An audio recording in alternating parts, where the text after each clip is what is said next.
Today we're dissecting a video commentary that analyzes the conflict between Candace Owens and Turning Point USA, focusing on leaked communications and a pretty notable firing. Right.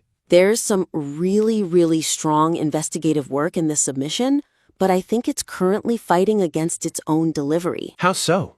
We need to talk about the difference between a rant and a real takedown, because right now, the effectiveness of the entire strategic argument is being significantly undermined by the reliance on personal insults. Oh, completely. It's a fascinating disconnect, isn't it? Yeah. Because on one hand, the creator clearly understands the legal side of things. You know, the NDAs, the disparagement clauses. He has the receipts. He has all the receipts. But then interspersed with this, high-level analysis, we get terms like dingbat. Right. Narcissistic psychopath, and just repeatedly calling her Candy. It creates this tonal whiplash. When you open a segment by calling someone a narcissistic psychopath, you immediately tell the audience this is personal. Yeah, it feels emotionally biased, not objectively analytical. And the second a listener senses a vendetta, the whole legal argument that she's violating a contract, it just loses all its punch.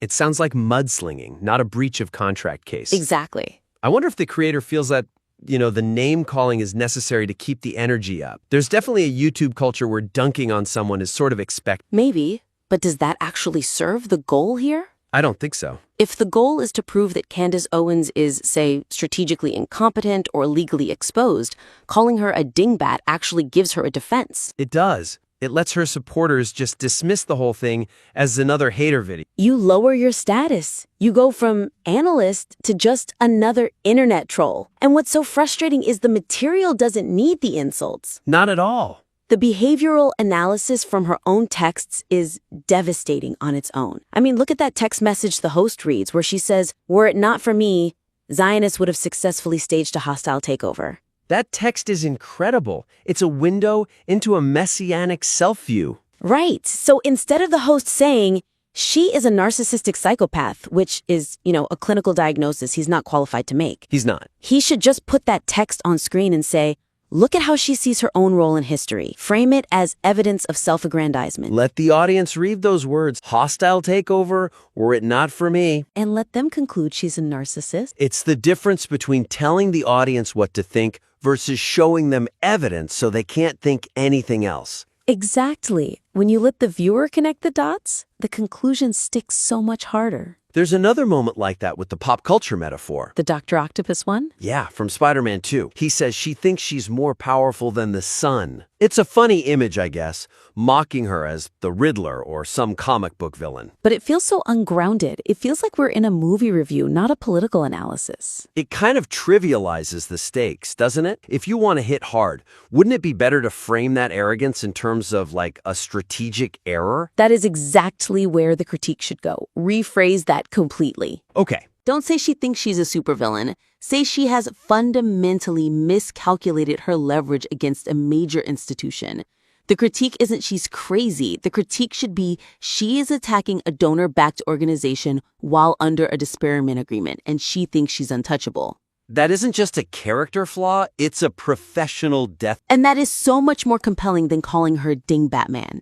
It really shifts the conversation from personality to competence. And competence is measurable. Personality is subjective, yeah. Speaking of competence, let's look at the competence of the video production itself. We have to talk about the Frank audio. This is a major pacing issue that almost made me turn the whole thing off. This is the segment with the fired employee recording her own termination. And I have to say, sitting through this felt like an endurance test. It's so long. The host plays what feels like the raw, unedited file. We just hear the employee asking for a reason why she's being fired, and the manager, Frank, saying, "I understand," or "We're going in a different direction." And this loop just repeats. And repeats and repeats. It completely halts the narrative momentum. The host just steps away from the mic and lets the clip run for minutes. Yeah. The problem is, raw reality is often, it's boring. It's circular. Real conversations don't have the snap of a script. Right. By playing the whole thing, the host is forcing the listener to sift through the noise to find the signal.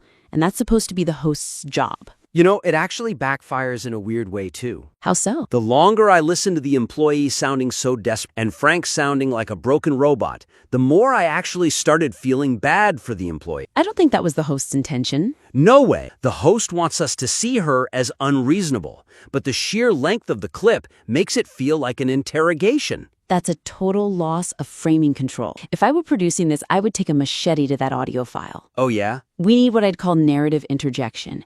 You don't need to play Frank saying, "I understand" 7 times. Just play it once. Play it once, then cut to a voiceover. So you'd summarize the repetition? Absolutely. The script should be something like, "The employee pressed for a reason, but for the next 3 minutes, Frank just stonewalled her with standard HR protocol." Boom! You've just saved the listener 3 minutes of boredom, and you've established the dynamic. She's pushing, he's holding the line. And then you can just cherry pick the moments that actually matter. There are a few gems in there that get totally lost in the noise. Like what? Well, she claims she worked 80 to 90-hour weeks for a... That's a key soundbite. Isolate that. It shows her perception of her own value. And she claims she's never done anything unethical. Another key beat. And most importantly, there's that specific moment where she mentions the death of Charlie. The host had made a point earlier that this faction was trying to leverage a tragedy for personal gain. That soundbite is the smoking gun for that argument. But it's buried. It's buried under all this administrative chatter about her final paycheck. So the edit should be claim of 80 hours. Right. Then the claim of ethics. Then the death of Charlie Leverage. And the firing. Exactly. It turns a boring administrative meeting into a really dramatic scene. You are the director.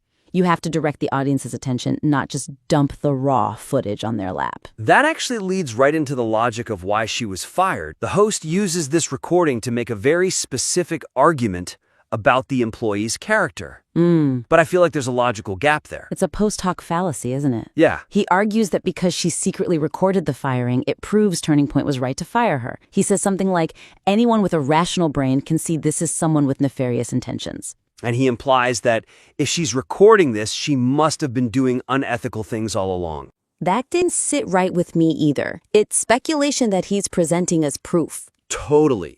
Recording a firing isn't automatically proof of prior bad behavior. Honestly, in today's corporate climate, a lot of people might record a firing just because they're scared. Or they just want a record of what was said. It can be a defensive move. Exactly. If I'm a skeptic listening, I'm thinking, well, maybe she just wanted to protect herself. The host tries to use the recording as a retroactive justification for the termination, but the timeline just doesn't work. Right. You can't fire someone for something they do while you're in the process of firing them. So how do you fix that argument? Because the host clearly thinks this employee is bad news. You pivot the argument. Don't focus on the act of recording. Focus on the distribution of the recording. That is where the actual breach of trust happens. Oh, that's a crucial distinction. Recording it could be defensive. But sending it to Candace Owens is offensive. Yeah. The host needs to hammer that point. The argument shouldn't be, she's bad because she hit record. The argument should be, she claims she was loyal to the company, yet minutes after being let go, she handed ammunition to the organization's biggest public antagonist. That contradicts her claim of loyalty. That is a factual contradiction, not speculation about her past ethics.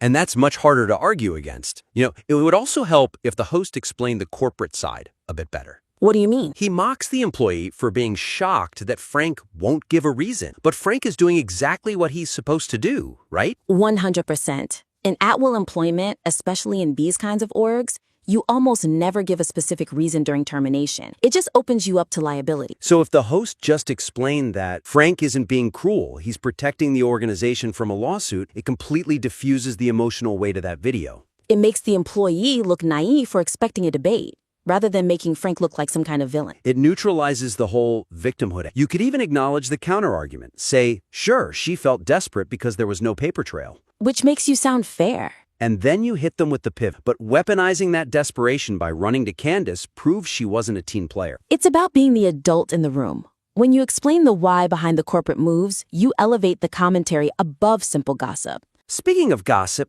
we have to talk about the inside baseball problem. The season 4 problem. What's that? It's like walking into the living room while your partner is watching the season finale of a show you've never seen. They're gasping at every twist and you're just confused. That's a perfect analogy, because this script just drops names like Josh Hammer, Bob Shillman, the Hampton Summit. The GC situation, like they're all household terms. And I follow politics pretty closely. And even I had to pause and think, wait, who was Bob Shulman again? And if I'm pausing, I'm not listening to the next sentence. And that is fatal for a commentary track. If the listener doesn't know who Bob Shulman is, they don't get the gravity of the whole thing. Right. The host talks about a text where Candace is accused of tormenting Shulman. If he's just some guy, who cares? But he's not just some random guy. He's a major donor. He's the wallet.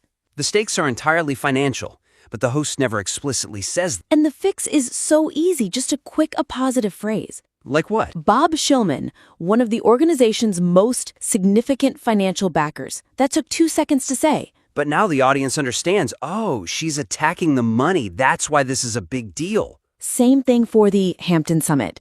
The host just says, you were wrong about the Hampton Summit. Okay, and why does that matter? Was it a party? A board meeting? Just add a little sidebar. The Hampton Summit, where the leadership strategy for the next year was decided. Now we know why being wrong about it is a blow to her credibility. The one that really stood out to me was the Zionist accusation. The source material mocks Candace for claiming Zionist pressured Charlie Kirk. To a layman, that might just sound like a standard political disagreement. But it's not, is it? In this specific conservative ecosystem, that accusation is radioactive. It's an ideological severing. It's basically an accusation of being a foreign agent. The host knows this, but he's assuming the audience knows all the nuance. He needs to spell out the stakes. Yes. Just explain that by using that specific term, she isn't just disagreeing on policy, she is burning a bridge with the entire evangelical and Jewish conservative base. That context explains the ferocity of the response. Without the context, it just sounds like petty bickering.